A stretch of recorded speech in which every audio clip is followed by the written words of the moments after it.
Tuan Kota, kenapa kita tidak melihat Tuan Pulau, Tuan Raja Naga Azure? Demi membedakan gelar Xiao Chen dan Lan Shaobai, dalam sistem yang dibuat Mo Chen, Lan Shaobai adalah penguasa kota, yang mengatur semua masalah besar dan kecil, sedangkan Xiao Chen adalah penguasa pulau, yang menjaga misteri dan pencegahan. Tentu saja, Lan Shaobai tidak bisa mengatakan yang sebenarnya kepada kelompok tetua sekte luar ini, bahwa Xiao Chen dan Mo Chen sama-sama pergi ke dunia rahasia Gerbang Naga. Bahkan dia tidak tahu kapan mereka akan keluar atau apakah mereka akan berada dalam bahaya. Jika para tetua sekte luar ini mengetahuinya, itu pasti akan mempengaruhi moral dan semangat juang mereka. Saat ini, alasan utama para tetua sekte luar ini memiliki keberanian untuk melawan pasukan sekutu dari 8 faksi adalah keberadaan Xiao Chen. Raja Naga Azure Xiao Chen. 5 kata ini saja sudah cukup untuk menanamkan semangat juang yang kuat. Lan Shaobai berkata, Raja Naga Azure sedang berkultivasi secara tertutup. Jika dia beruntung, setelah dia keluar, dia akan menjadi kaisar kuasi kesempurnaan agung. Tanpa perlu kita bergerak, dia akan mampu menangani kelompok orang ini sendirian. Bahkan jika dia tidak seberuntung itu dan tidak bisa menerobos, dia bisa bergegas kapan saja. Karena keadaan yang memaksa, Lan Shaobai tidak punya pilihan selain membuat alasan. Xiao Chen sedang berkultivasi secara tertutup dan kemungkinan besar akan menerobos ke kaisar kuasi kesempurnaan agung. Dengan kata-kata ini, para tetua sekte luar segera menjadi bersemangat. Sama seperti kaisar semu kesempurnaan kecil, Raja Naga Azure sudah sangat kuat. Jika dia berhasil maju ke kaisar kuasi kesempurnaan agung, itu akan sangat luar biasa.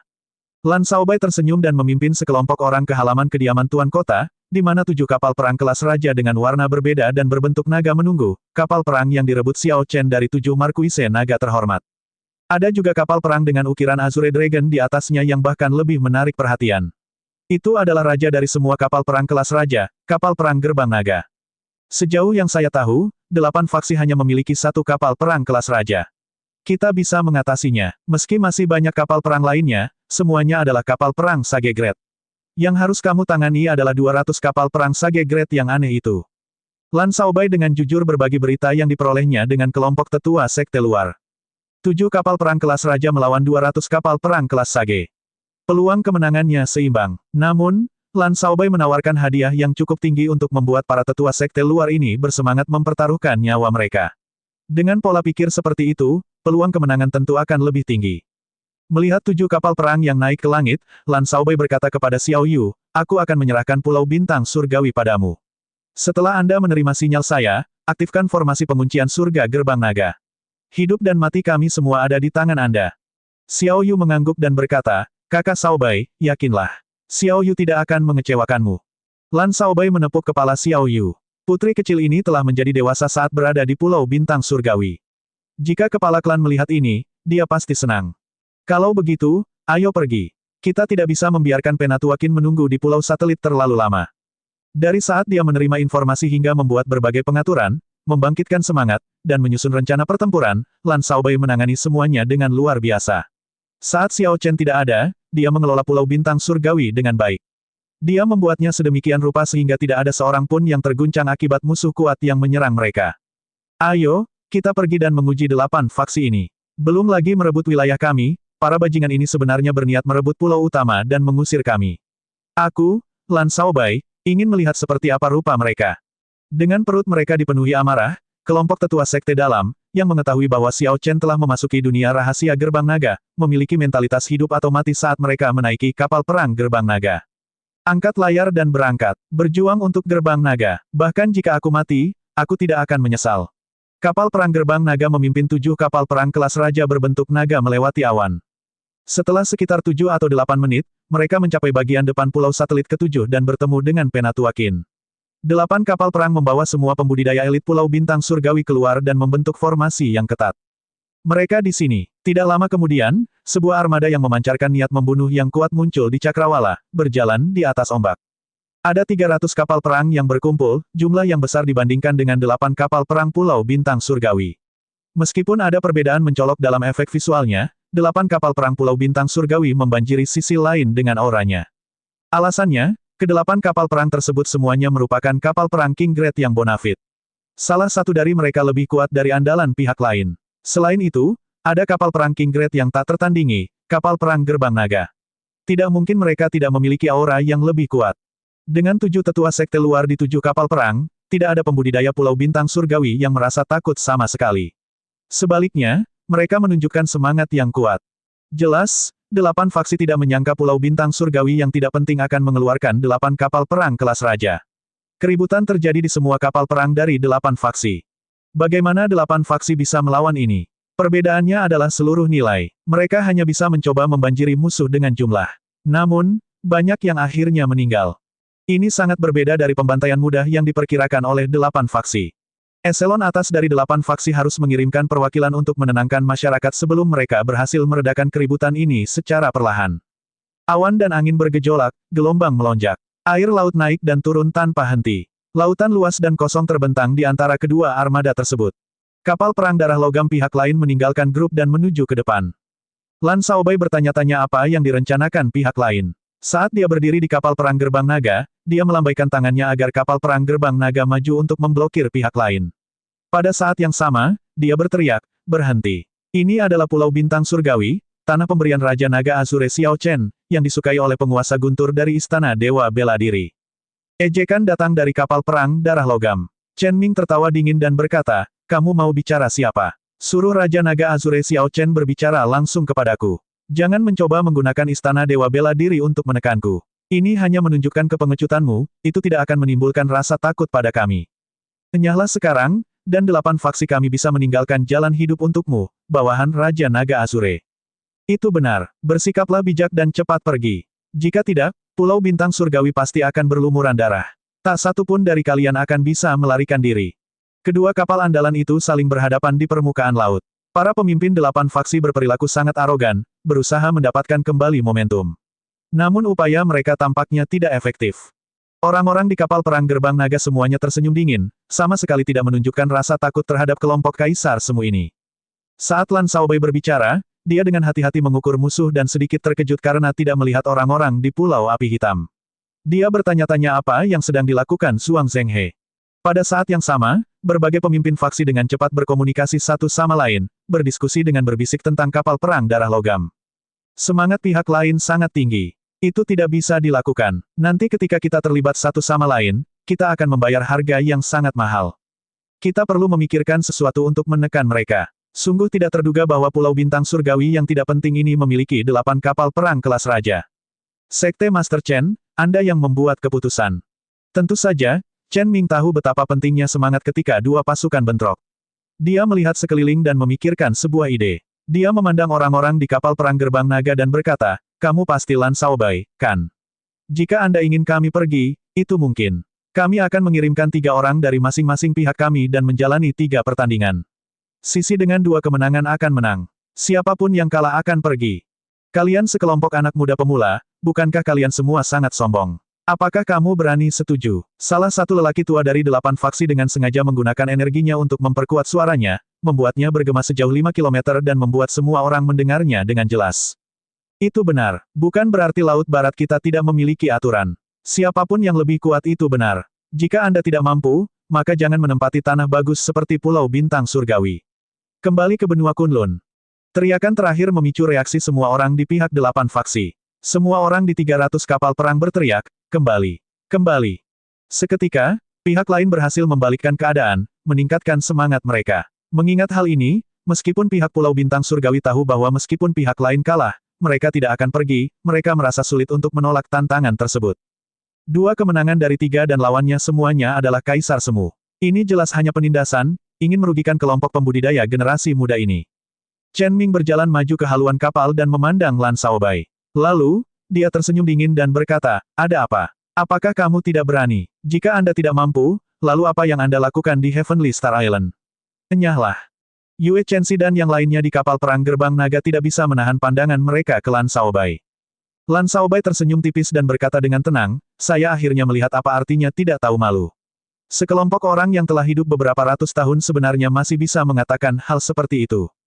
Tepat ketika orang banyak mengira Lan Shaobai akan menolak, dia membalikkan keadaan.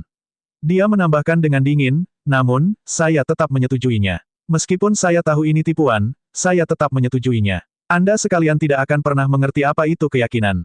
Jika Heavenly Star Island tidak mampu, mengapa kalian 8 faksi masih harus bersatu sebelum berani datang dan menyerang? Pertarungan besar sudah dekat, dan Anda masih ingin memainkan trik kecil ini untuk memenangkan kembali semangat. Ini benar-benar membuka mata saya, Lan Shaobai. Kata-kata keras Lan Shaobai mengejutkan kelompok Chen Ming, yang tidak mengira dia akan begitu bersemangat. Lan Shaobai belum selesai. Dia mengambil inisiatif untuk mengatakan, Chen Si, Anda akan mewakili Pulau Bintang Surgawi kami dan menjadi yang pertama berperang.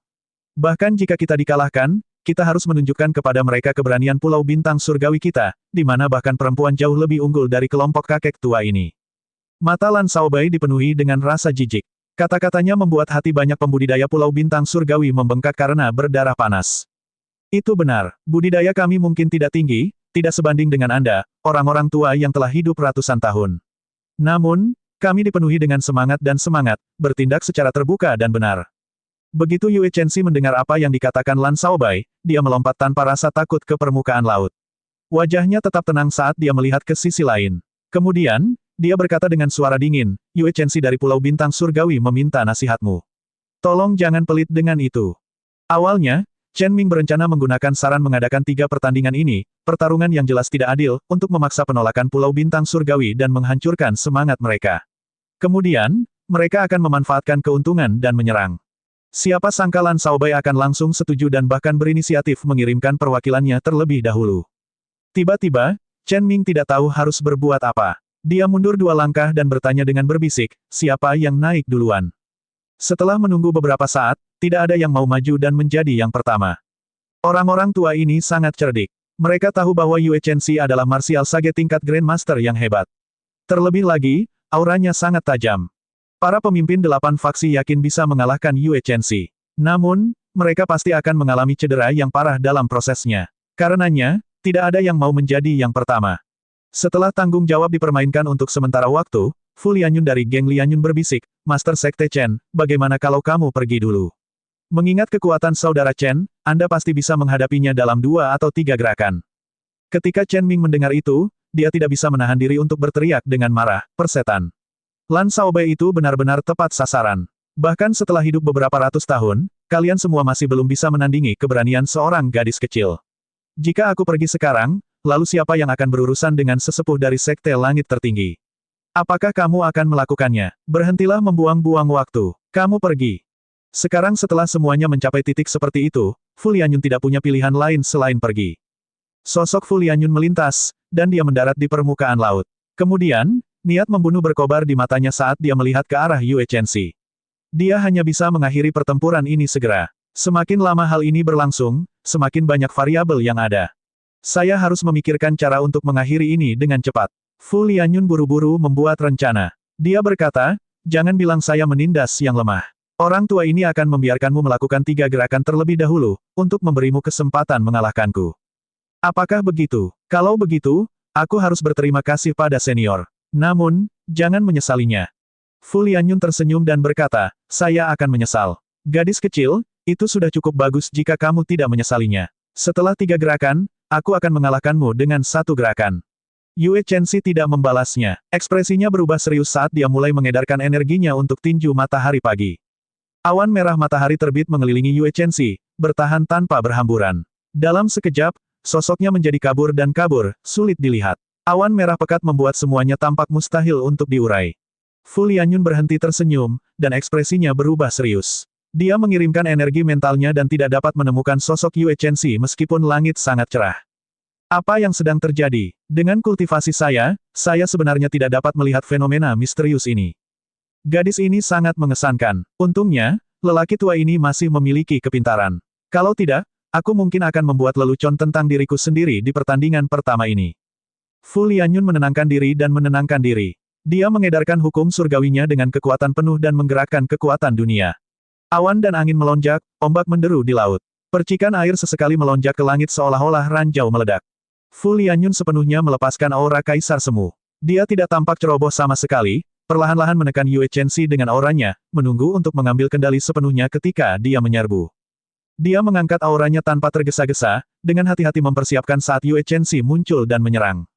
Suara deburan ombak bergema di mana-mana. Detik berikutnya, awan fajar merah yang memenuhi tempat itu tersebar saat cahaya terang meledak. Cahaya terang ini sangat menusuk, membuat orang-orang yang menyaksikan pertempuran itu lengah. Mata mereka terasa seperti ditusuk jarum, menimbulkan rasa sakit yang luar biasa. Apa yang muncul? Ketika mata semua orang pulih, mereka akhirnya melihat bahwa orang yang melompat adalah Yue Chenxi sendiri. Dia seperti matahari terbit yang memancarkan cahaya terang saat ia melepaskan diri dari laut, menyapu sisa kegelapan terakhir sebelum fajar. Terik matahari tak bisa dihalangi. Saat Yue Chenxi meninju, semua orang dengan jelas melihatnya menekan aura Fu Lianyun secara perlahan. Saat matahari terbit muncul dari laut, tingkat perkembangan auranya tampak keterlaluan. Hal ini membuat Fu Lianyun agak lengah. Yue Chenxi sebenarnya berhasil menekan auranya. Karena terburu-buru, dia hanya bisa menggunakan telapak tangannya untuk memblokir. Namun, Fu Lianyun merasa yakin bahwa dengan kultivasinya, meskipun auranya ditekan, dia masih bisa menahan serangan tersebut. Tinju dan telapak tangan bertabrakan. Layar air yang sangat besar menjulang di sekitar keduanya, menutupi sinar matahari dan menghalangi pandangan semua orang.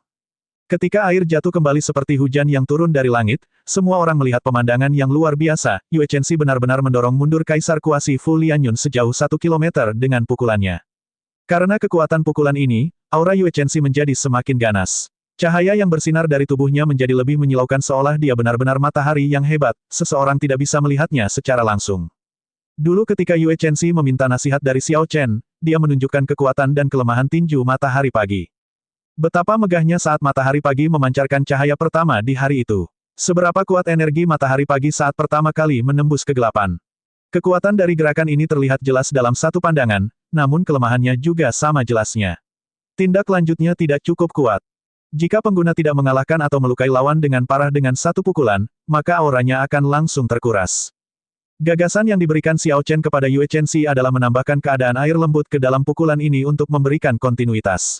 Auranya tidak akan habis sejak awal, sebaliknya, angka tersebut akan terus meningkat. Hal ini memungkinkan matahari terbit yang pertama berubah menjadi terik matahari di siang hari saat auranya paling ganas. Saat kekuatan terik matahari mulai berkurang, perlahan-lahan akan mereda seperti saat air perlahan memenuhi wadah. Saat matahari mulai terbenam, aura yang telah lama terbenam akan mengalami letusan terakhir. Matahari terbit, siang, dan matahari terbenam, 3 fase. Pada level tertinggi, seseorang dapat memutarnya terus-menerus, tidak perlu lagi khawatir akan menjadi terlalu kuat dan menguras seluruh auranya. Tentu saja, Xiao Chen hanya menunjukkan arahnya. Cara mengubah sirkulasi dan menambahkan air lembut sepenuhnya merupakan pencapaian Yue Chenxi. Lagi pula, tidak ada seorang pun di dunia ini yang lebih mengenal teknik tinju ini selain dia. Berdasarkan situasinya, jelas bahwa bentuk samar dari Morning Sun Fist baru yang dibuat Yue Chenxi sebulan terakhir sudah bagus. Adegan ini mengejutkan banyak kaisar semu yang menonton dari kapal perang darah logam. Teknik bela diri yang mendalam. Fu Tua akan kalah. Dia seharusnya tidak ceroboh, memberikan lawan 3 gerakan. Sekarang dia akan mendapat masalah besar. Kekuatan teknik bela diri yang mendalam sungguh luar biasa. Tidak heran jika seseorang tidak dapat membelinya di lelang meskipun memiliki uang yang cukup. Sebagian besar kaisar semu mengerutkan kening. Situasi di hadapan mereka tidak terlihat bagus. Hanya Chen Ming yang tersenyum dingin dan berkata, jangan meremehkan Fu Lianyun. Orang ini sangat cerdik. Apa yang sedang terjadi? Saudara Chen, apakah kamu dapat melihat sesuatu? Para pemimpin lainnya memandang Chen Ming dengan bingung. Situasi di depan jelas, Yue Chenxi telah memukul mundur Fu Lianyun sejauh 1 kilometer. Jika Fu Lianyun harus menahan 2 pukulan lagi, dia pasti akan terluka parah. Chen Ming tidak menjelaskan. Dia hanya berkata dengan acuh tak acuh, teruslah menonton, dan kamu akan mengerti. Bersiaplah untuk memulai serangan ketika Anda melihat sinyal saya. Yue Chenxi, yang berdiri di udara, sekarang seperti terik matahari, mengeluarkan cahaya dan panas dalam jumlah yang mengejutkan. Sebuah jembatan pelangi muncul di bawah kakinya. Saat dia berjalan di jembatan pelangi, dia meluncurkan pukulan kedua dengan aura yang lebih ganas. Fu Lianyun tampak muram. Dia memusatkan seluruh energi hukum di tubuhnya pada telapak tangan kanannya. Bahkan sebelum mereka bentrok, air laut di sekitarnya sudah tidak mampu lagi menahannya. Gelombang besar melonjak tanpa henti akibat energinya. Ledakan, tinju dan telapak tangan saling berbenturan sekali lagi. Kali ini, dampaknya bahkan lebih besar. Gelombang kejut yang melonjak menghempaskan air laut ke segala arah. Permukaan laut menjadi seperti lumpur dengan lapisan besar terkelupas. Pusaran air sedalam 1 kilometer muncul di air laut. Fu Lianyun mundur terus-menerus. Darah keluar dari sudut bibirnya, dia tampak terluka parah. Di tangan Yue Chenxi, teknik bela diri yang mendalam menunjukkan kekuatan yang ekstrim. Bahkan ketika kaisar semu berusaha keras, dia masih terluka. Bagus. Jinlin mau tidak mau berteriak ke kapal perang gerbang naga. Dia berkata sambil tertawa, kamu bisa menjadi sok semau kamu. Masih ada 1 pukulan lagi. Mari kita lihat apakah kamu bisa terus tertawa. Hal ini sangat menyemangati kelompok dari Pulau Bintang Surgawi. Yue Chenxi melukai Fu Lianyun secara signifikan dengan 2 pukulan, menunjukkan harapan semua orang untuk menang. Ketika Fu Lianyun mendarat, dia muntah seteguk darah. Lalu dia berkata sambil tersenyum, kekuatan teknik bela diri yang mendalam sungguh luar biasa. Lanjutkan, masih ada 1 pukulan lagi. Saya ingin melihat trik lain apa yang bisa Anda lakukan. Ingat, hanya ada 1 pukulan lagi. Yue Chenxi tidak berani gegabah. Dia tahu apakah dia bisa mengalahkan lawannya atau tidak akan bergantung pada 1 pukulan ini. Setelah itu, lawannya tidak akan memberinya banyak waktu untuk mengumpulkan kekuatan lagi. Dia bertindak hati-hati, tidak lagi menahan apapun dengan pukulan ketiga ini. Cahaya yang dia pancarkan perlahan meredup hingga akhirnya berubah menjadi merah seperti matahari terbenam. Demi membiarkan pukulan ini mencapai kekuatan terbesarnya, Yue Chenxi tidak terburu-buru menyerang. Sebaliknya, dia terus mengumpulkan kekuatannya. Pukulan yang mewakili matahari terbenam ini adalah gerakan terhebat dari Morning Sun Fist. Selama dia bisa melepaskannya sepenuhnya, dia yakin bisa mengalahkan Fu Lianyun dalam 1 pukulan. Hanya ada 1 masalah, dia belum begitu terlatih dengan gerakan terakhir ini dan tidak bisa menggunakannya sesuka hatinya. Namun, itu tidak masalah. Lawan Yue Chenxi sangat murah hati dan membiarkannya melakukan 3 gerakan di awal. Segera, dia akan mengetahui konsekuensi dari bersikap sombong dan memahami apa itu penyesalan. Huci. Namun, saat Yue Chenxi hendak melancarkan pukulan ini, Fu Lianyun, yang berada dalam posisi bertahan, tiba-tiba meledak dengan niat membunuh yang kuat, meledak dengan aura penuh kaisar semu. Dashboardnya membuatnya tampak seperti bayangan sekilas. Dalam 2 atau 3 tarikan napas, dia hampir mencapai Yue Chenxi, yang hendak melakukan gerakannya. Fu Lianyun sebenarnya mengingkari janji yang dia buat, membuat Yue Chenxi lengah pada saat kritis ini. Sebelum 3 gerakan berlalu, dia tiba-tiba bergerak. Dia tidak memberi Yue Chenxi kesempatan untuk mundur sebelum dia menyerang. Sambil tertawa sinis, dia berkata, "Gadis kecil, kamu masih terlalu mentah. Di kehidupanmu selanjutnya, jangan hanya percaya apa yang dikatakan orang lain." Fu Lianyun menyerang Yue Chenxi, yang tidak bisa mundur ke masa lalu. Teknik bela diri miliknya kembali menyerangnya, mendatangkan malapetaka pada meridiannya dan menyebabkan dia muntah 3 suap darah. Setelah itu, dia terjatuh seperti layang-layang yang patah. Matahari terbenam yang merah kehilangan semua cahayanya. Perkembangan aneh ini langsung membalikkan keadaan. Tidak ada yang menyangka bahwa seorang kultivator generasi tua seperti Fu Lianyun akan memainkan trik seperti itu. Dia mengatakan dia akan memberi Yue Chenxi 3 gerakan tetapi hanya membiarkan 2 gerakan itu membuatnya lengah dan memberikan pukulan fatal pada gerakan terakhir. Akan lebih atau kurang bisa dimengerti jika dia menggunakan trik seperti itu untuk menghadapi seorang kultivator yang sezaman dengannya. Namun, dia sebenarnya menggunakannya pada junior yang lebih muda dari 200 tahun. Ini benar-benar tercela dan mencengangkan. Saat semua orang melihat Yue Chenxi yang melemah, kemarahan membara di hati semua orang di kapal perang Gerbang Naga. Hati Lan Shaobai mencelos saat dia mengepalkan tangan kanannya dengan erat. Suara gerindra terdengar saat giginya saling bergemeretak. Dia belum pernah begitu marah sebelumnya. Tanpa diduga, seorang kultivator generasi tua bisa menjadi sehina ini. Suara mendesing. Sosok Lan Shaobai melintas ketika dia melompat dari kapal perang Gerbang Naga dan muncul di udara pada saat berikutnya, menangkap Yue Chenxi. Saat dia melihat ke arah Yue Chenxi, yang tidak sadarkan diri tetapi masih sangat kesakitan, wajahnya tenggelam dan dipenuhi amarah. "Saya minta maaf, Tuan Muda Lan. Saya sedikit keras kepala. Gadis kecil ini mungkin lumpuh," kata Fu Lianyun sinis sambil memperlihatkan senyuman di wajahnya yang licik. Lan Shaobai menggeram dengan dingin, "Surga sedang mengawasi. Cepat atau lambat kamu akan menerima balasan atas hal ini." Setelah Lan Shaobai mengatakan itu, dia membawa Yue Chenxi kembali ke kapal perang Gerbang Naga. Kapal andalan Sekte Darah Logam sudah bergerak maju, memimpin 300 kapal perang kelas Sage. Jelas, apa yang disebut 3 pertandingan untuk menentukan siapa yang akan hengkang hanyalah tipuan belaka. Tidak peduli siapa yang menang atau kalah, 8 faksi tidak akan pergi. Mereka hanya ingin menyerang moral Pulau Bintang Surgawi. Saudara Lianyun, itu bagus. Saat Anda muncul, Anda melumpuhkan salah satu dari mereka. Ini akan mengguncang kelompok Heavenly Star Island dan melemahkan moral mereka. Kami pasti akan berhasil menaklukkan Pulau Bintang Surgawi kali ini. Ketika Fu Lianyun kembali ke kapal perang, Chen Ming menghujaninya dengan pujian. Fu Lianyun berkata, "Kali ini, kami telah berhati-hati dengan menyerang Pulau Bintang Surgawi. Satu pihak harus mati." Chen Ming menepuk bahu Fu Lianyun, berkata, "Yakinlah, selama Xiao Chen muncul, Zhuang Zhenghe pasti akan muncul untuk membantu kami memblokirnya. Sekarang, fokus saja untuk membunuh para pemula ini. Jangan biarkan satu pun dari mereka hidup." Di kapal perang Gerbang Naga, Lan Shaobai menunjukkan ekspresi tenang saat dia melakukan yang terbaik untuk menekan amarah di hatinya.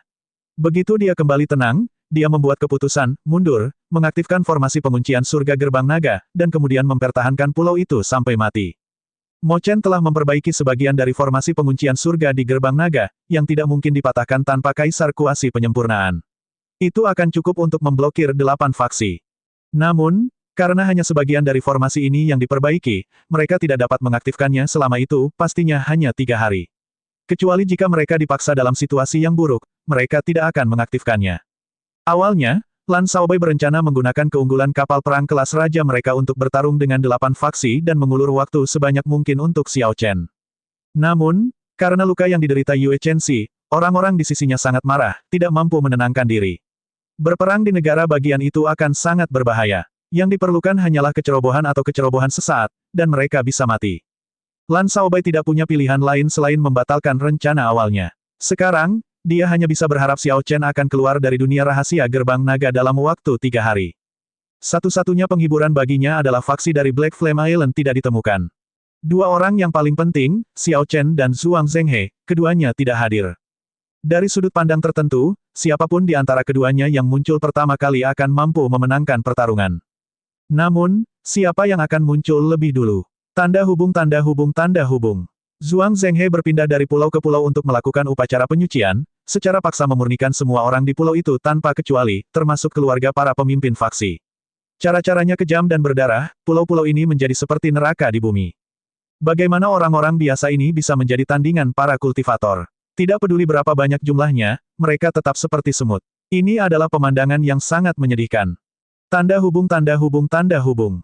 Adapun Xiao Chen dan Mo Chen, mereka berjalan lama setelah memasuki dunia rahasia sebelum akhirnya mencapai tempat yang mereka curigai menyimpan harta karun itu. Sepanjang perjalanan, keduanya menemukan banyak batasan yang rusak dan sisa-sisa berbagai jebakan dan boneka tempur, bukti bahwa seseorang pernah datang ke sini sebelumnya. Namun, ketika Xiao Chen dan Mo Chen mencapai kaki gunung tempat mereka yakin harta karun itu berada, mereka menghela napas lega. Ada sebuah pintu batu kuno di sisi gunung, dan tampaknya tertutup rapat tanpa ada celah di dalamnya, itu seharusnya tidak dibuka sebelumnya. Tentu saja, situasi sebenarnya hanya dapat ditentukan setelah masuk. Xiao Chen melihat ke pintu batu yang tertutup rapat di depannya dan menenangkan dirinya. Dia memutuskan untuk mencoba menyerang. Sosoknya melintas dan tiba di depan pintu batu. Kemudian, dia melayangkan pukulan keras ke pintu batu itu. Mo Chen bahkan tidak punya waktu untuk mencoba menghentikannya. Bang! Pintu batu itu tidak bergerak sama sekali. Sebaliknya, itu mencerminkan kekuatan besar dan menjatuhkan Xiao Chen kembali. Air mata muncul di organ dalamnya, yang menunjukkan betapa dahsyatnya pantulan itu. Dalam hal kekuatan tubuh fisik, Xiao Chen akan kesulitan menemukan lawan dalam kuasi kaisar. Jika orang lain gegabah, orang itu pasti sudah mati.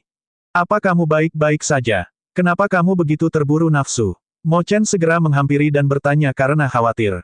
Xiao Chen mengedarkan energinya untuk seni nutrisi tubuh naga Azure. Setelah beberapa napas, robekan di organ dalamnya telah sembuh, tanpa ada luka yang tertinggal. Dia memuntahkan ki yang keruh dan mengerutkan kening. Saya agak gegabah. Saya merasa tidak mungkin membuka pintu batu dengan paksa. Bahkan jika Kaisar bela diri datang, itu tidak ada gunanya. Saya yakin tidak ada seorang pun yang menyentuh barang-barang di dalamnya. Mo Chen mengangguk dan berkata, sepertinya pintu batu ini menghalangi 3 tanah suci. Namun, Anda adalah keturunan Kaisar Biru Langit. Meski begitu, itu tetap memblokir Anda. Mungkin Anda memerlukan semacam tanda untuk membuka pintu ini. Saat keduanya berbicara, mereka perlahan sampai di depan pintu batu. Kemudian, mereka dengan cermat memeriksanya untuk mencari petunjuk. Motif Azure Dragon diukir di pintu batu kuno, mereka terlihat sangat kejam dan luar biasa. Keduanya memandang sekeliling pintu batu untuk waktu yang lama tetapi tidak menemukan petunjuk apapun. Xiao Chen mau tidak mau merasa agak putus asa. Setelah berusaha selama 1 bulan tanpa tidur atau istirahat, dia akhirnya diblokir di luar harta karun, tidak bisa masuk. Depresinya mudah dibayangkan. Saat itu, Kaisar Biru Langit memimpin gerbang naga mengitari samudera langit berbintang dan melakukan banyak pertempuran. Dia menghancurkan sejumlah sekte yang tidak diketahui jumlahnya dan membunuh banyak ahli. Orang bisa dengan mudah membayangkan betapa luasnya piala perang itu. Namun, Xiao Chen tidak bisa masuk. Kakak Xiao, datang dan lihat ini. Tiba-tiba, Mo Chen memanggil. Sepertinya dia menemukan sesuatu di lereng gunung tidak jauh dari pintu batu. Xiao Chen dengan cepat pergi dan melihat bahwa dia telah membersihkan suatu area untuk memperlihatkan lekukan berbentuk belah ketupat. Lereng gunung memiliki berbagai macam tonjolan. Jika seseorang tidak memberikan perhatian yang tepat, ia tidak akan menemukan celahnya. Mengungkapkan ekspresi kegembiraan, dia bertanya, bagaimana kamu menemukannya? Mo Chen tersenyum dan menjawab, kamu lupa. Saya ahli dalam menemukan mekanisme tersembunyi. Anda melihat kemampuan saya selama perjalanan ke Gunung Harta Karun. Pintu batu di depan kita tidak terlalu rumit. Anda hanya perlu token untuk membukanya. Jika Anda tidak memiliki tokennya, meskipun Anda sangat kuat, Anda tidak akan bisa membukanya. Kelihatannya sangat sederhana, tapi sebenarnya sangat kejam. Kakak Xiao, pikirkan baik-baik. Lihat apakah Anda memiliki tanda gerbang naga yang sesuai dengan reses ini. Xiao Chen berpikir sejenak dan segera mengingat suatu item. Dia mengeluarkan medali Azure Dragon dan berkata, Mo Chen, lihat apakah ini itemnya. Mo Chen menerima medali Azure Dragon dan membandingkannya dengan lekukan tersebut. Kemudian, dia berseru dengan gembira, seharusnya benar. Itu dia. Tepat setelah mengatakan itu, dia menempatkan medali Azure Dragon ke dalam reses. Memang benar, itu terpasang dengan sempurna. Saat medali Azure Dragon didudukkan, motif Azure Dragon yang diukir di pintu batu kuno yang tertutup rapat perlahan bersinar. Batu-batu berjatuhan, memperlihatkan bentuk asli pintu batu itu. Pintu batu itu sekarang menampakkan tampilan aslinya, dua pintu perunggu besar dan sebuah papan bertuliskan, Harta Karun Gerbang Naga, di atasnya. Lampu di pintu tidak memudar. Xiao Chen dan Mo Chen saling bertukar pandang dan melihat kegembiraan di mata satu sama lain. Pintunya akan terbuka. Namun, entah kenapa, 1 jam berlalu, dan pintu perunggu itu masih tidak bergerak, meski sudah menampakkan wujud aslinya. Ekspresi keduanya perlahan berubah menjadi tidak sedap dipandang. Tanpa diduga, pintunya belum juga terbuka. Apa masalahnya? Mengapa pintu-pintu ini tidak terbuka? Mereka berdua menganggap situasinya aneh. Mengingat pintu itu memperlihatkan bentuk aslinya, medali Azure Dragon seharusnya menjadi tanda yang tepat. Namun, mengapa pintunya belum terbuka? Mo Chen mengeluarkan medali Azure Dragon dan mulai berpikir cepat. Desain pintu batunya sederhana. Itu tidak mengandung banyak misteri. Selama seseorang memiliki tokennya, dia harus bisa membuka pintunya. Xiao Chen mengerutkan kening, tidak tahu apa yang harus dilakukan atau apa yang sedang terjadi. Harta karun itu ada tepat di depan mereka. Bahkan dengan kuncinya, mereka tetap tidak bisa masuk. Perasaan tertekan seperti ini menyesakkan. Itu adalah satu hal jika seseorang tidak bisa masuk. Apa gunanya memberi seseorang harapan, lalu menghilangkannya?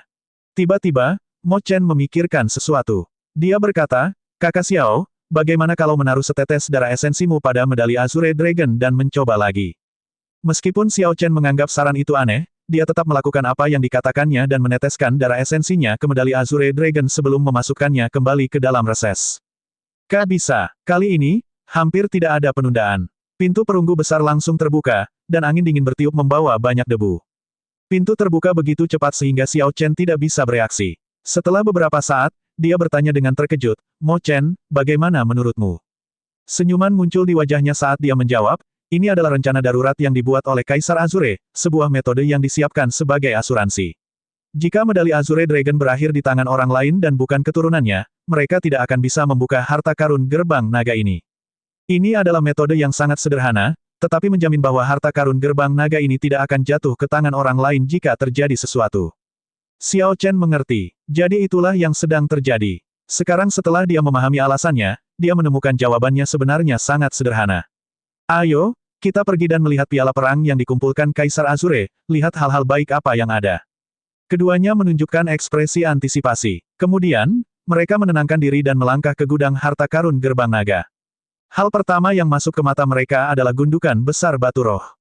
Ada tumpukan demi tumpukan, masing-masing tampak seperti gunung kecil. Xiao Chen melihat sekeliling dengan santai. Tanpa diduga, itu semua adalah batu roh kelas tinggi. Spirit Stone adalah dasar untuk budidaya. Batu roh tingkat tinggi memiliki daya tarik yang besar bagi para penggarap yang lebih lemah.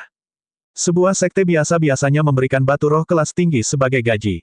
Sebelum Xiao Chen maju ke Martial Sage tingkat Grandmaster, sumber daya utama yang dia gunakan juga adalah batu roh kelas tinggi.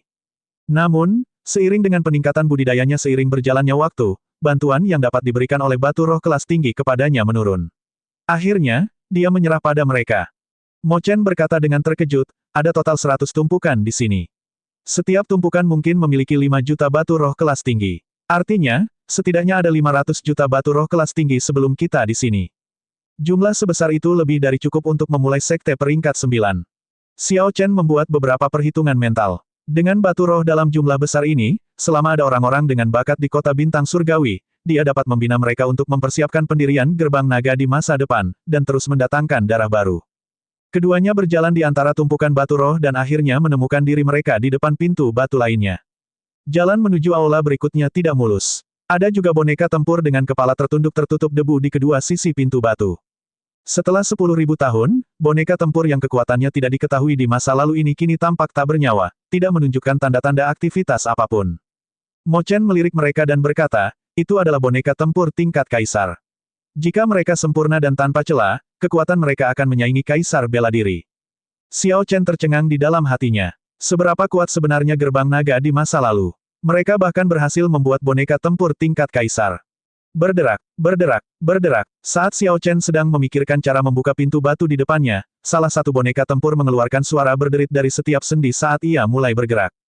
Ini mengejutkan Xiao Chen dan Mo Chen. Mereka mendorong tanah dan segera mundur, meningkatkan kewaspadaan. Setelah beberapa saat, boneka tempur ini tiba-tiba mengangkat kepalanya. Dua nyala api samar menyala di rongga matanya. Nyala api yang redup memberikan perasaan lemah seolah-olah bisa padam kapan saja. Namun, aura yang dipancarkan boneka tempur membuat mereka tidak bisa meremehkannya.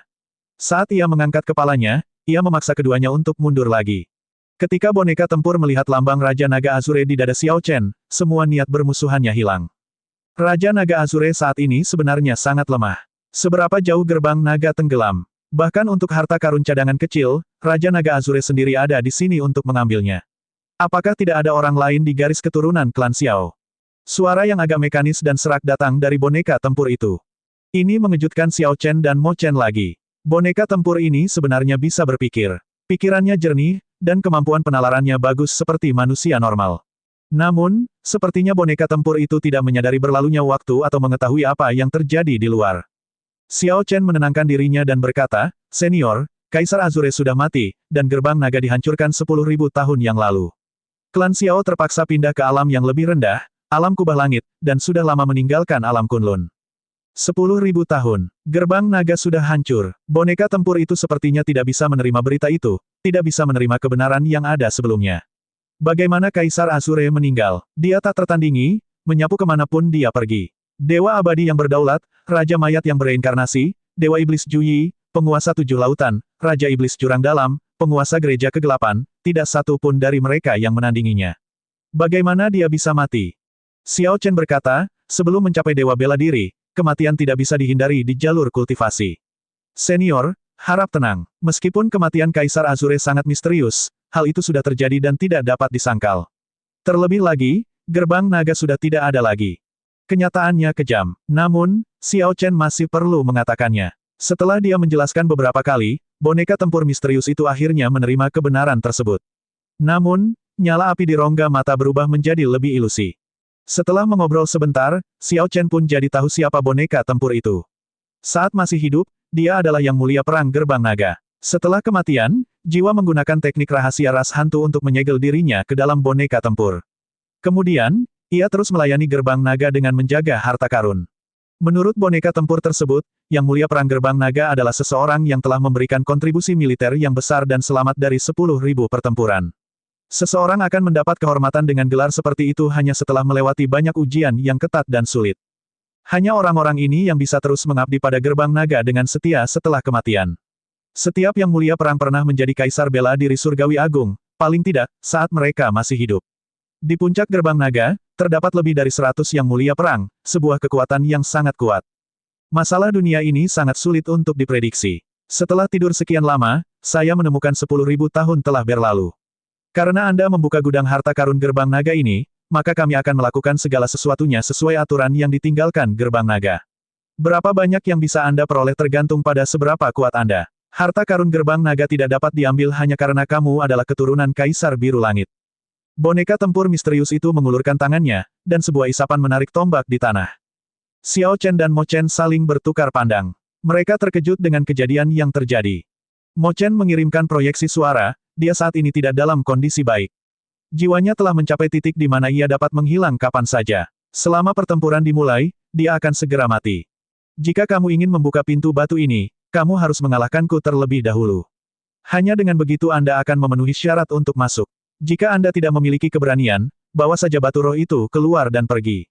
Boneka tempur itu memandang Xiao Chen dan mengacungkan tombaknya sambil berdiri di depan pintu batu. Xiao Chen ragu-ragu sejenak dan kemudian berkata, Kalau begitu, aku memilih untuk pergi. Kedepannya, jika saya punya waktu, saya akan sering turun untuk menghabiskan waktu bersama senior. Pengecut. Boneka tempur itu meraung dengan amarah yang membara jauh di dalam hatinya.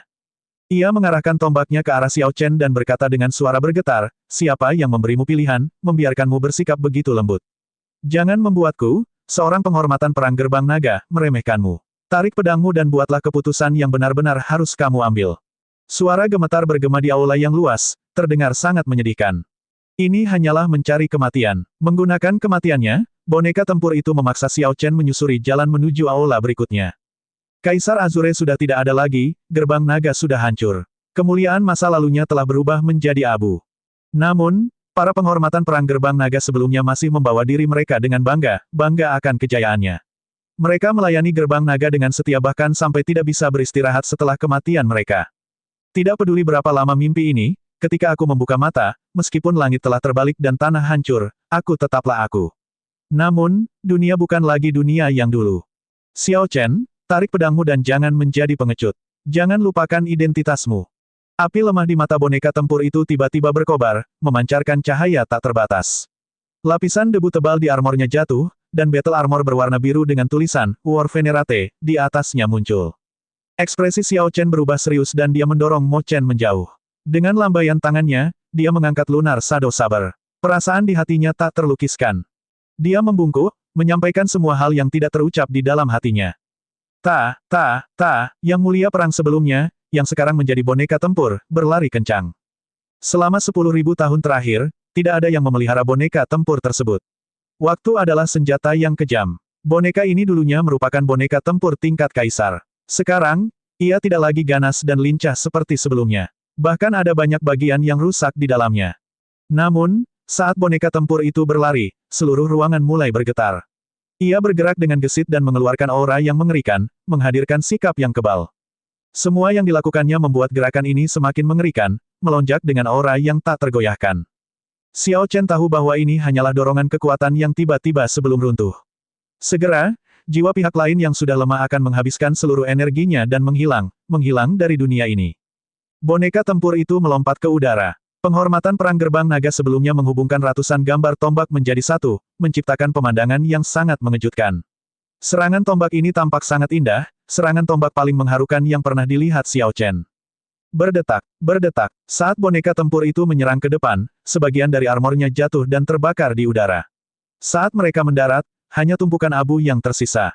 Sepertinya boneka tempur itu baru saja mencapai Xiao Chen, tetapi sebagian besar tubuhnya telah lenyap dan terbakar saat potongannya jatuh ke tanah, berubah menjadi abu. Sebelum mencapai Xiao Chen, mungkin semuanya akan terbakar habis. Boneka tempur itu meneriakkan seruan perang dengan hanya separuh kepalanya yang tersisa. Jelas merasa sangat tidak puas, tapi masih menaruh harapan pada Xiao Chen.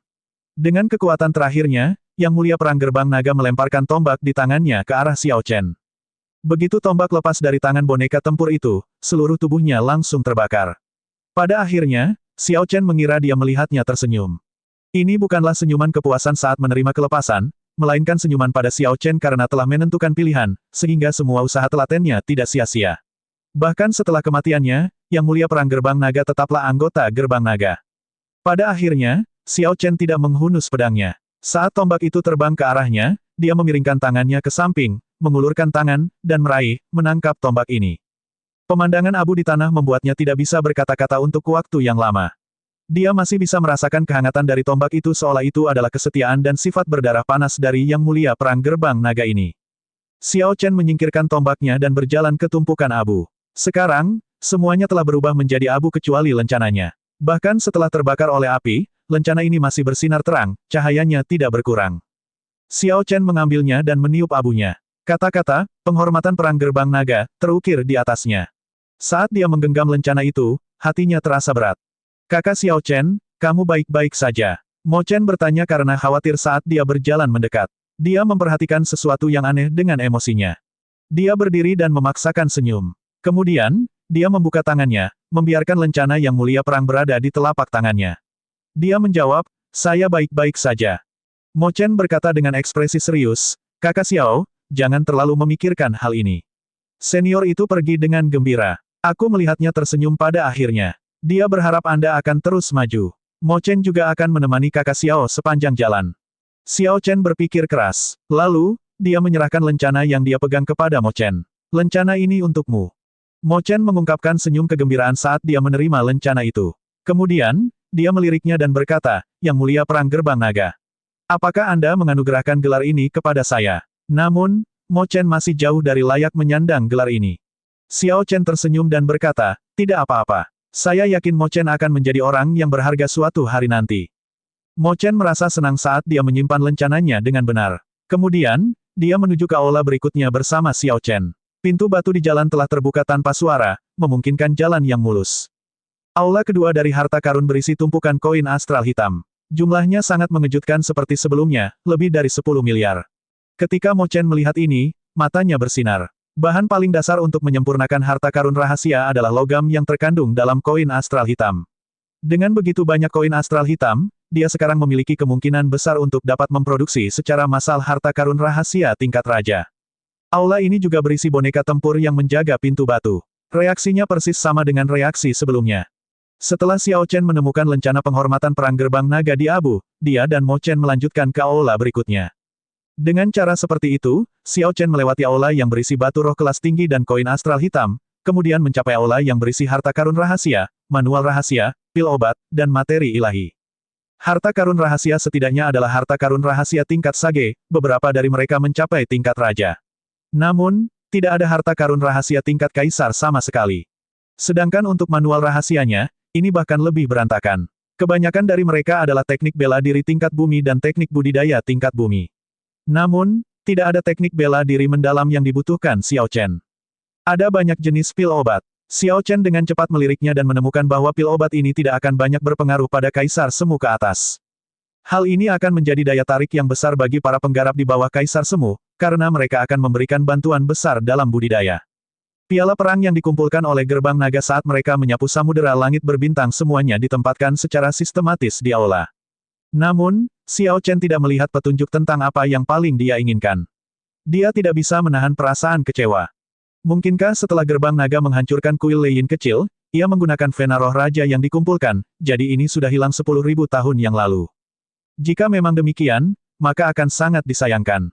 Tidak peduli berapa banyak materi ilahi, batu roh, atau harta karun rahasia yang ada, tidak ada satupun yang memiliki manfaat langsung bagi Xiao Chen sendiri.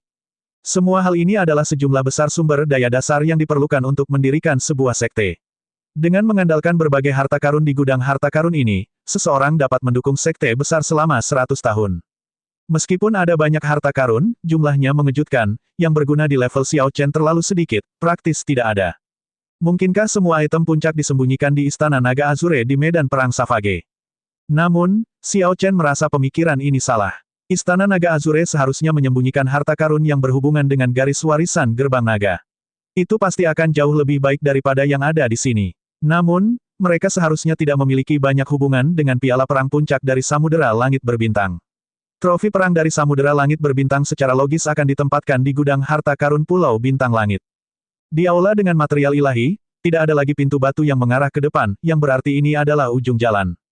Mo Chen, bagaimana menurutmu? Xiao Chen bertanya.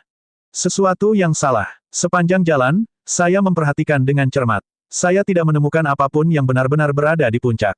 Ini jelas tidak normal. Saya pikir harus ada ruang rahasia independen tempat item puncak disembunyikan. Mo Chen terus menganalisis dengan ekspresi serius, namun, kita harus mencari tempat ini sendiri. Xiao Chen mengerutkan kening dan berkata, jika memang ada tempat seperti itu, maka para senior sebelumnya seharusnya memberitahuku. Karena para penghormatan perang gerbang naga mengenali identitas Xiao Chen, mereka tidak punya alasan untuk menyembunyikan informasi tersebut. Mata Mo Chen berbinar saat dia menatap Xiao Chen. Mungkin mereka sudah memberi kita jawabannya. Xiao Chen merasa bersemangat. Dia pasti memikirkan sesuatu. Kalau tidak, dia tidak akan mengatakan itu. Memang benar, Mo Chen melanjutkan, sepanjang perjalanan, berapa banyak lencana penghormatan perang yang telah kamu kumpulkan? Xiao Chen berpikir kembali. Selain aula dengan material ilahi tempat mereka berada sekarang, dia mengumpulkan lencana penghormatan perang dari semua aula lainnya. Termasuk yang bersama Mo Chen, totalnya ada 5. Mo Chen menjelaskan dengan lembut, jawabannya mungkin terletak pada 5 lencana yang mulia perang ini.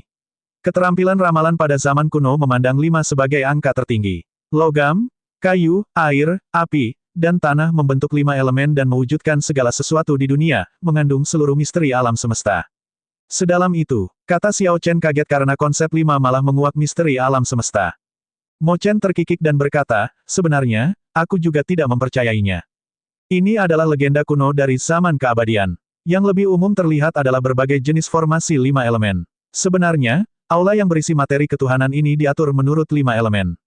Lihat di sana, itu semua adalah material ilahi yang dikaitkan dengan logam, tidak ada elemen lain sama sekali. Itu mewakili logam. Lihatlah ke utara. Jika Anda perhatikan lebih dekat, Anda akan menemukan bahwa material ilahi tersebut adalah kayu dewa kuno yang membatu. Itu melambangkan kayu. Saat Mo Chen menjelaskan dan menunjukkan semuanya, Xiao Chen menyadari bahwa materi ilahi, yang terlihat tidak berbeda dari yang lain, semuanya termasuk dalam kategori 5 elemen. Keduanya berjalan mendekat dan mencari di sekitar tumpukan material ilahi. Di setiap tumpukan ada lekukan, sangat cocok untuk lencana penghormatan perang. Ketika lencana penghormatan perang terakhir dipasang di jam istirahat terakhir, seluruh aula mulai bergetar hebat. Xiao Chen merasa dunia berputar. 5 aula yang terhubung di depan mereka berpisah dan bergerak di sekitar tempat mereka berada, mewujudkan semacam formasi 5 elemen yang mendalam. Setelah beberapa saat, sebuah lubang terbuka di tengah aula, memperlihatkan tangga ke tingkat yang lebih rendah. Xiao Chen memimpin dan turun. Mo Chen mengikuti perlahan sambil tersenyum. Sebuah ruangan batu berukuran rata-rata terletak di kaki tangga. Tempat itu bersinar dengan cahaya spiritual 9 warna. Ketika Xiao Chen melihat ini, dia tidak bisa menahan ekspresi kegembiraannya. 2 rak sederhana berjajar di dinding. Segala macam barang langka dan berharga ada di rak. Di bagian paling akhir ada sebuah altar. Lukisan dari berbagai generasi Master Sekte Gerbang Naga digantung di dinding seberang. Potret Kaisar Azure ditempatkan di tengah-tengah. 3 kotak bersulam terletak di altar di bawah lukisan Kaisar Biru Langit, masing-masing sangat kuno dan memancarkan aura yang luar biasa. Di depan meja kayu ada sajadah berwarna coklat yang terlihat sangat biasa. Berdasarkan dekorasi di sini, dapat dipastikan bahwa di sinilah gerbang naga menyimpan piala perang puncak. Ada formasi yang digambar dengan darah emas di dasar ruangan batu. Xiao Chen dengan lembut mendorongnya. Dia curiga bahwa ini adalah darah ahli Kaisar bela diri ras dewa dan bisa disebut darah dewa. Namun, dibandingkan dengan darah dewa yang digunakan untuk menyegel api asal api surgawi, darah ini memiliki kualitas yang jauh lebih rendah. Penguasa darah ini seharusnya hanyalah Kaisar bela diri ras dewa biasa dan bukan ahli puncak tingkat dewa berdaulat. Namun, barang-barang lain di ruangan itu bukanlah hal yang menjadi perhatian Xiao Chen. Yang menarik perhatiannya adalah benda yang disegel oleh formasi tersebut. Itu adalah asal-usul Raja Rovena yang memancarkan cahaya spiritual 9 warna. Ini adalah pertama kalinya Mo Chen melihat formasi seperti itu yang diambil dengan darah dewa. Matanya melebar karena sangat terkejut. Setelah maju ke Kaisar bela diri, bahkan darah manusia biasa pun akan berubah menjadi luar biasa, apalagi darah Kaisar bela diri ras dewa. Menurut legenda kuno, ras dewa datang dari tempat yang jauh di seberang langit berbintang. Di dunia mereka akan menjadi dewa saat mereka dilahirkan, menikmati rasa hormat yang besar. Setelah peperangan yang melibatkan 100 ras di daratan Kunlun, ras dewa berada di atas ras lainnya. Jika bukan karena kemunculan Kaisar Biru Langit 10.000 tahun yang lalu, ia mungkin telah menguasai seluruh dunia Kunlun. Namun, setelah 10.000 tahun, keberuntungan ras dewa telah pulih, dan ras tersebut kini mendapatkan kembali kekuatan dan kejayaannya sebelumnya. Bahkan di Samudera Langit Berbintang yang jauh, reputasi para penggarap ras dewa sangat bagus, sehingga menghalangi seseorang untuk meremehkan mereka. Sekarang Mo Chen tiba-tiba melihat darah Kaisar bela diri ras dewa digunakan untuk sebuah formasi, diambil seolah-olah dari binatang biasa, bagaimana mungkin dia tidak terkejut. Ketika Xiao Chen melihat sesuatu yang disegel oleh formasi darah ras dewa, dia tidak bisa menahan perasaan bahagia. Vena roh tingkat raja, benar-benar ada Vena roh tingkat raja di sini. Xiao Chen bertanya dengan penuh semangat, Mo Chen, bisakah kamu menghancurkan formasi ini? Mo Chen berlutut di sana dan menyelidikinya sejenak. Sambil tersenyum, dia menjawab, itu tidak terlalu sulit. Namun, formasi ini tidak digunakan untuk menghalangi orang masuk. Ini mencegah Vena roh bocornya energi. Ini sungguh luar biasa, menggunakan begitu banyak darah Kaisar bela diri ras dewa untuk formasi sederhana seperti itu. Xiao Chen mengendalikan ekspresi kegembiraannya dan berkata, kalau begitu, ayo kita hancurkan. Sebaiknya jangan lakukan itu. Xiao Chen memandang Mo Chen dengan aneh dan menunggu penjelasannya. Mo Chen menambahkan perlahan, formasi ini terlalu kasar. Setelah rusak, aura Vena roh raja akan segera bocor. Pada saat itu, keributan yang diakibatkannya akan membuat seluruh laut barat waspada. Anda tahu apa konsekuensinya? Xiao Chen tidak berpikir sejauh itu. Dia menenangkan diri dan mempertimbangkan sejenak, karena dia tidak sedang terburu-buru sekarang. Dia sudah melihat Vena Roh Raja. Itu tepat di depan matanya dan tidak akan terbang. Dengan memikirkannya secara matang, solusi akan ditemukan. Mari kita kesampingkan ini dulu dan lihat hal lainnya. Xiao Chen ingat bahwa ada banyak harta karun lainnya di sini. Ini semua adalah hal yang bisa membuatnya bergairah. Dia harus memperhitungkannya terlebih dahulu. Semua rak kayu memiliki batasan yang sangat sederhana untuk mengunci energi spiritual, yang berarti bahwa harta karun di sini tidak terkorosi dan rusak seiring berjalannya waktu. Ini adalah teknik budidaya yang mendalam. Sungguh mengesankan. Mo Chen membuka salah satu batasan dan berteriak karena terkejut. Perbedaan nilai antara teknik bela diri yang mendalam dan teknik budidaya yang mendalam seperti perbedaan antara langit dan bumi. Teknik bela diri yang mendalam masih dapat ditemukan di pelelangan, meskipun kebanyakan orang tidak dapat membelinya. Namun, sangat jarang teknik budidaya mendalam dapat dilihat atau didengar. Ini adalah pil obat tingkat raja, pil esensi ilahi, yang secara langsung dapat meningkatkan budidaya Kaisar Semu. Ini sebenarnya adalah pil obat yang dapat meningkatkan budidaya Kaisar Semu. Saya hanya membaca tentang pil obat seperti itu dalam catatan kuno. Resep alkimia untuk hal-hal seperti itu sudah lama hilang. Ini adalah harta karun rahasia tingkat Kaisar. Jika saya ingat, ini kemungkinan merupakan harta rahasia khas dari sekte peringkat 9 di Samudera Langit Berbintang dari 10.000 tahun yang lalu. Sayangnya, itu rusak. Tidak ada perbandingan antara apa yang ditempatkan di luar aula dan barang-barang di rak. Meskipun jumlahnya jauh lebih sedikit, namun beberapa kali lebih berharga. Mata keduanya berbinar karena kejutan yang menyenangkan. Setelah memperhitungkan semuanya, mereka memiliki 6 teknik budidaya mendalam dan 11 teknik bela diri mendalam. Ini semua telah dikumpulkan oleh Gerbang Naga setelah menghancurkan sekte-sekte di Samudera Langit Berbintang. Ada juga 100 pil obat tingkat raja, 10 harta karun rahasia tingkat raja, dan 1 harta karun rahasia tingkat kaisar yang rusak, serta beberapa item lain-lain. Xiao Chen bisa menggunakan setiap item di sini. Namun, dia tidak membutuhkannya secara mendesak. Satu-satunya hal yang bisa membuatnya bergairah adalah Vena Roh Raja itu. Karena dia telah mencapai puncak kaisar kuasi kesempurnaan kecil, tidak peduli berapa banyak sumber daya yang dia miliki, itu tidak berguna. Dia tidak kekurangan teknik bela diri yang mendalam atau teknik budidaya yang mendalam, bahkan jika itu adalah kelas medial atau kelas superior. Setelah berpikir sejenak, Xiao Chen meminta Mo Chen untuk menyimpan semuanya. Dia bermaksud menyerahkan barang-barang ini kepada Yue Chenxi, Mo Chen, Lan Shaobai, dan yang lainnya. Harta berharga di rak dapat membantu mereka maju dengan cepat setelah mereka mencapai kuasi kaisar, ini adalah sumber daya yang menyaingi tanah suci abadi. Setelah melewati formasi darah dewa, Xiao Chen tiba di sisi sajadah. Kemudian, dia fokus pada 3 kotak sulaman di altar. Pertama, Xiao Chen membungkuk sedikit kepada leluhurnya. Kemudian, dia membuka salah satu kotak sulaman dan melihat potongan batu giok di dalamnya. Xiao Chen mengirimkan sense spiritualnya dan menemukan bahwa strip batu giok itu menyimpan keterampilan pemurnian Gerbang Naga.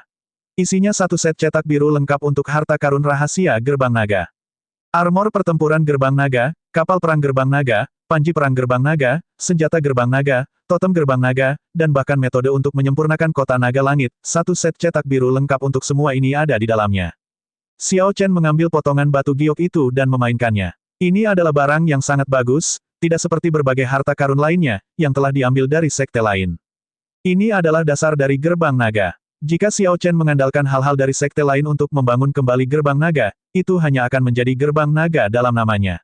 Itu tidak ada hubungannya dengan Gerbang Naga di masa lalu. Xiao Chen selalu berpikir bahwa barang-barang seperti itu akan ada di Istana Naga Azure. Bagaimanapun, harta karun terbesar di Gerbang Naga ada di sana. Tanpa diduga, ada strip giok yang berisi keterampilan pemurnian Gerbang Naga. Ini benar-benar kejutan yang menyenangkan.